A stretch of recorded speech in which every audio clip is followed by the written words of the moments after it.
আল কুরআনের বাংলা অনুবাদ সূরা আল হুজুরাত। রহমান রহিম আল্লাহ তাআলার নামে।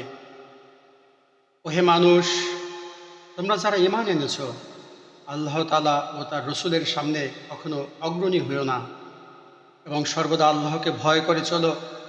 আল্লাহ তাআলা নিঃসন্দেহে সব কিছুই শোনেন এবং দেখেন।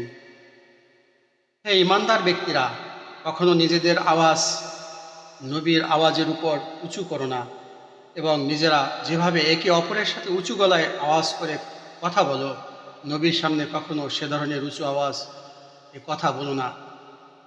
এমন যেন কখনো না হয় যে তোমাদের সব কাজকর্ম এ কারণেই বরবাদ হয়ে যাবে এবং তোমরা তা জানতেও পারবে না। যারা আল্লাহর রসুলের সামনে নিজেদের গলার আওয়াজ নিম্নগামী করে রাখে, তারা হচ্ছে সেসব মানুষ যাদের মন মগজকে আল্লাহ তাআলা তাকওয়ার জন্যে যাচাই বাছাই করে নিয়েছেন।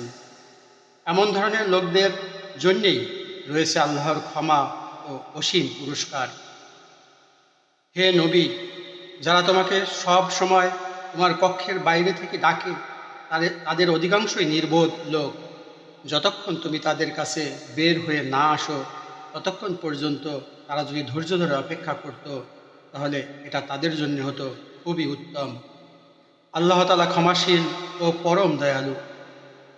হে ঈমানদার ব্যক্তিরা, যদি কখনো কোনো দুষ্ট প্রকৃতির লোক তোমাদের কাছে কোনো তথ্য নিয়ে আসে, তবে তোমরা তার সত্যতা পরখ করে দেখবে। কখনো যেন আবার এমন না হয়, না জেনে তোমরা কোনো একটি সম্প্রদায়ের ক্ষতি করে ফেললে এবং অতঃপর নিজেদের কৃতকর্মের ব্যাপারে তোমাদেরই অনুতপ্ত হতে হলো। তোমরা জেনে রাখো, সিদ্ধান্ত দেওয়ার জন্যে তোমাদের মাঝে এখনও আল্লাহর রসুল মজুদ রয়েছেন। আর আল্লাহর রসুল যদি অধিকাংশ ব্যাপারে তোমাদের মতেরই অনুসরণ করে চলে, তাহলে তোমরা এর ফলে সংকটে পড়ে যাবে। কিন্তু আল্লাহ তাআলা তা চাননি বলেই তোমাদের কাছে তিনি ঈমানকে প্রিয় বস্তু বানিয়ে দিয়েছেন। তোমাদের অন্তরে সেই ঈমানকে আকর্ষণীয় ও শোভনীয় বিষয় করে রেখে দিয়েছেন। আবার তোমাদের কাছে কুফরি, সত্য বিমুখতা ও গুনাহের কাজকে অপ্রিয় অনাকাঙ্ক্ষিত বিষয় করে দিয়েছেন। এরাই হচ্ছে সঠিক পথের অনুসারী। আসলে এ হচ্ছে আল্লাহ তাআলার এক মহা অনুগ্রহ ও নিয়ামত। আল্লাহ তাআলা সর্বজ্ঞ ও প্রবল প্রজ্ঞাময়। মোমেনদের দুটো দল যদি নিজেদের মধ্যে যুদ্ধ বাঁধিয়ে বসে, তখন তোমরা উভয়ের মধ্যে মীমাংসা করে দিবে।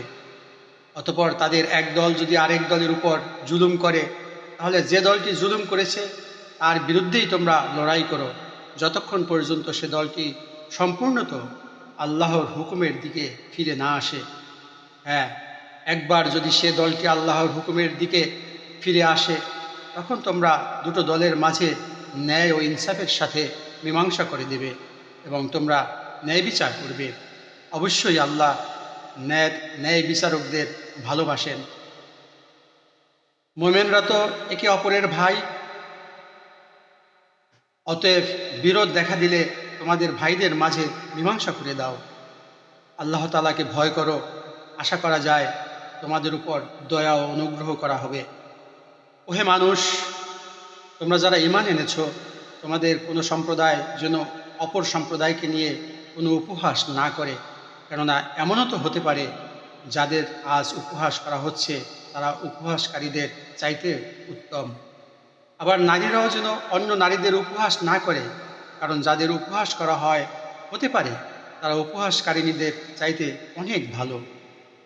আরও মনে রাখবে, একজন আরেকজনকে অযথা দোষারোপ করবে না, আবার একজন আরেকজনকে খারাপ নাম ধরেও ডাকবে না, কারণ ঈমান আনার পর কাউকে খারাপ নামে ডাকা একটা বড় ধরনের অপরাধ।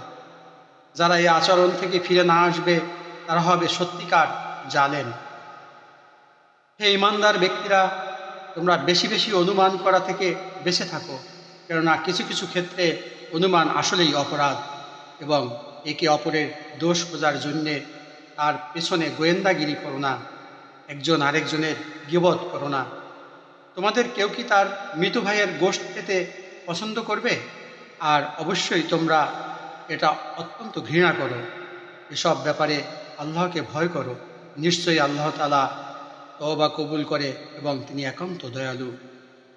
হে মানব সম্প্রদায়, আমি তোমাদের একটি পুরুষ ও একটি নারী থেকে সৃষ্টি করেছি। তারপর আমি তোমাদের জন্যে জাতি ও গোত্র বানিয়েছি, যাতে করে এর মাধ্যমে তোমরা একে অপরের সাথে পরিচিত হতে পারো। কিন্তু আল্লাহর কাছে তোমাদের মাঝে সর্বাধিক মর্যাদা সম্পন্ন ব্যক্তি হচ্ছে সে, যে আল্লাহ তাআলাকে বেশি ভয় করে। অবশ্যই আল্লাহ তাআলা সব কিছু জানেন এবং সব কিছুর পুঙ্খানুপুঙ্খ খবর রাখেন। এ আরব বেদুইনরা বলে, আমরা তো ঈমান এনেছি। তুমি বলো, না, তোমরা সঠিক অর্থে এখনও ঈমান আনোনি। তোমরা বরং বলো, আমরা তোমাদের রাজনৈতিক বশ্যতা স্বীকার করেছি মাত্র, কারণ যথার্থ ঈমান তো এখনও তোমাদের অন্তরে প্রবেশই করেনি। যদি তোমরা সত্যি সত্যি আল্লাহ তাআলা ও তার রসুলের আনুগত্য করো, তাহলে আল্লাহ তাআলা তোমাদের কর্মফলের সামান্য পরিমাণও লাঘব করবেন না। আল্লাহ তাআলা নিঃসন্দেহে পরম ক্ষমাশীল ও একান্ত দয়ালু।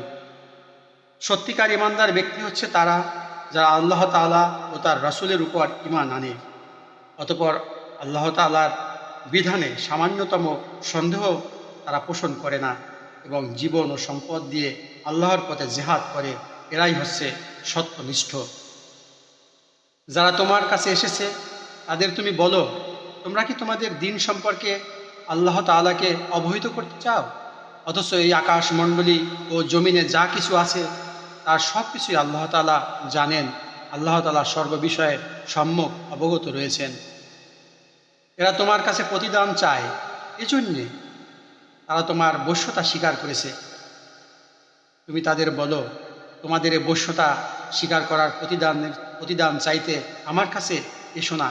বরং যদি তোমরা যথার্থ সত্যনিষ্ঠ হয়ে থাকো, তাহলে জেনে রাখো আল্লাহ তাআলাই তোমাদের ঈমানের পথে পরিচালিত করে তোমাদের ধন্য করেছেন। নিশ্চয়ই আল্লাহ তাআলা এই আকাশমণ্ডলী ও পৃথিবীর যাবতীয় অদৃশ্য বিষয় সম্পর্কে অবগত আছেন। এই জমিনে তোমরা যা করে বেড়াও তার সব কিছুই আল্লাহ তাআলা পর্যবেক্ষণ করেন।